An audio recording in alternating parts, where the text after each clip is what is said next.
Now, student, I am going to explain parallelism between chromosome and genes. Student, chromosome और jeans के बीच में क्या समानताएं हैं, ये हम इस मॉड्यूल में डिस्कस करेंगे। Now students, let's start this topic.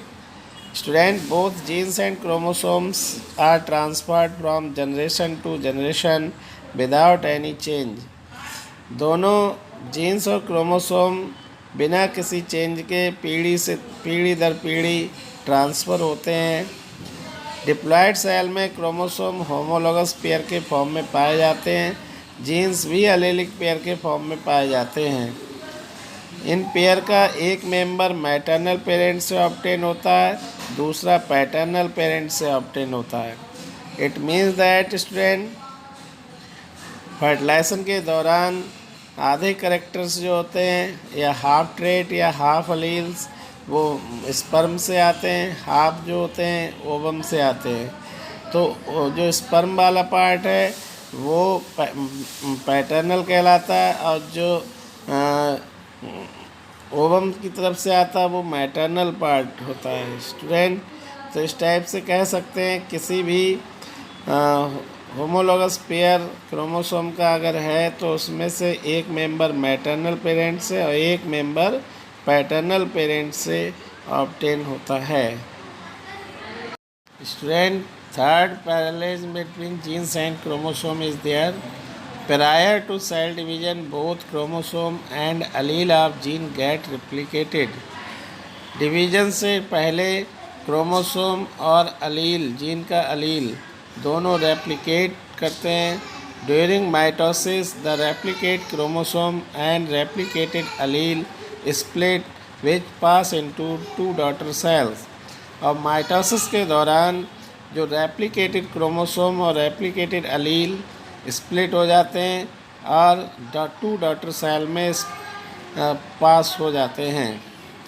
Strength, the process of replication and distribution maintain the similarity in the genetic composition of cells. और जो रेप्लिकेशन और डिस्ट्रीब्यूशन की प्रोसेस जेनेटिक कंपोजिशन को में सिमिलरिटी मेंटेन करती है।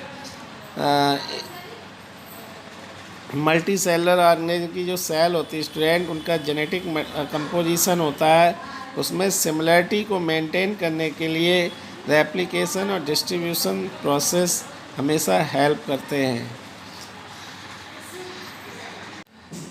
Now student, fourth parallelism is here. Both segregate during gamete formation. दोनों gamete formation या मियोसिस के दौरान अलग अलग हो जाते हैं। So that gamete receive only one chromosome and one Aleel of each pair. इसीलिए गैमीट जो होते हैं वो एक क्रोमोसोम और एक पेयर में से एक अलील को ही रिसीव करते हैं। स्टूडेंट, जब गैमीट का फॉर्मेशन होता है तो उसके अंदर हर एक करेक्टर का एक क्रोमोसोम और एक अलीलिक पेयर जो होता है उसमें से एक ही अलील गैमीट रिसीव करता है। स्टूडेंट, जब दो हैप्लॉइड गैमीट का फ्यूजन होता है तब दोबारा से वो डिप्लॉयड क्रोमोसोम रीस्टोर हो जाते हैं और अलीलिक पेयर भी रीस्टोर हो जाता है ऑफस्प्रिंग में। तो स्टूडेंट, ये सब पैरेललिज्म है कि क्रोमोसोम अगर पेयर के फॉर्म में रीस्टोर हो रहा है तो अलीलिक जीन्स का भी अलीलिक पेयर जो होगा वो पेयर के फॉर्म में ही रीस्टोर होगा। और जब अलग होंगे तो दोनों ही अलग होंगे, जब वो पेयर के फॉर्म में आएंगे तो दोनों ही आएंगे। तो both chromosome and allele follow the law of segregation.